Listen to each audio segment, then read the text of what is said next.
Talk వస్తే చాలు ఇక బీభత్సమే. ఈ ఏడాది టాలీవుడ్ ఇండస్ట్రీకి చెప్పుకోదగ్గ సక్సెస్లు రాలేదు. ఓ 4 వారాల పాటు ఆడియన్స్ ని థియేటర్స్ కి రప్పించే సినిమాలంటే వేళ్ల మీద లెక్క పెట్టవచ్చు. ఈ ఏడాది ఆరంభంలో హనుమాన్ సినిమా ప్రేక్షకులని భారీగా థియేటర్స్ కి వచ్చేలా చేసింది.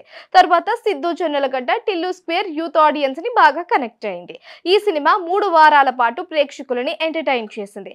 మరలా గత నెల రిలీజ్ అయిన కల్కి 2898 ఏడి మూవీ 4 వారాల పాటు ప్రేక్షకులని థియేటర్స్ కి రప్పించింది.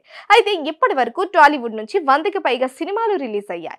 ప్రేక్షకులని ఎక్కువ స్థాయిలో అట్రాక్ట్ చేసి థియేటర్స్ కి రప్పించిన సినిమాలు 3 మాత్రమే.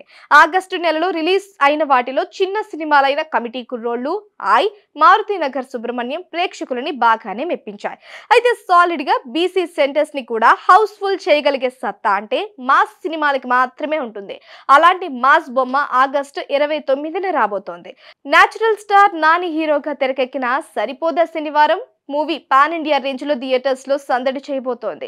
ఈ సినిమాపై పాజిటివ్ బస్ ఉంది. హిట్ పడితే మాత్రం 3-4 వారాలు మాస్ ఆడియన్స్ నుంచి ఈ సినిమాకి అదిరిపోయే రెస్పాన్స్ రావడం గ్యారంటీ అనే మాట వినిపిస్తోంది. అలాగే సెప్టెంబర్ 27న యంగ్ టైగర్ ఎన్టీఆర్ నుంచి రాబోయే high voltage mass action movie Devara కోసం ప్రేక్షకులు వెయిట్ చేస్తున్నారు. ఈ సినిమా హిట్ అయితే తెలుగు రాష్ట్రాలలో మాస్ ఆడియన్స్ నుంచి అద్భుతమైన స్పందన వస్తుందని, కలెక్షన్స్ పరంగా బీభత్సం సృష్టిస్తుందని అంచనా వేస్తున్నారు. ఇలాంటి మాస్ బొమ్మల కోసం ప్రేక్షకులు కూడా చాలా ఆకలితో ఎదురు చూస్తున్నారు. సరిపోదా శనివారం, దేవరా సినిమాలు బ్లాక్ బస్టర్ టాక్ సొంతం చేసుకుంటే 2 నెలల పాటు టాలీవుడ్ లో ఫుల్ సందడి వాతావరణం కనిపిస్తుందని అంచనా వేస్తున్నారు.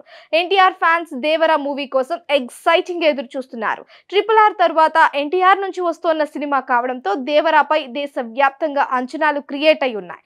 దానికి తగ్గట్టుగానే ఈ మూవీ నుంచి వచ్చిన సాంగ్స్, టీజర్ మూవీపై ఎక్స్పెక్టేషన్ సమాంతం పెంచేశాయి. ఎప్పుడెప్పుడు ఈ సినిమా బుకింగ్స్ ఓపెన్ చేస్తారా అని ఫ్యాన్స్ ఎదురు చూస్తున్నారు.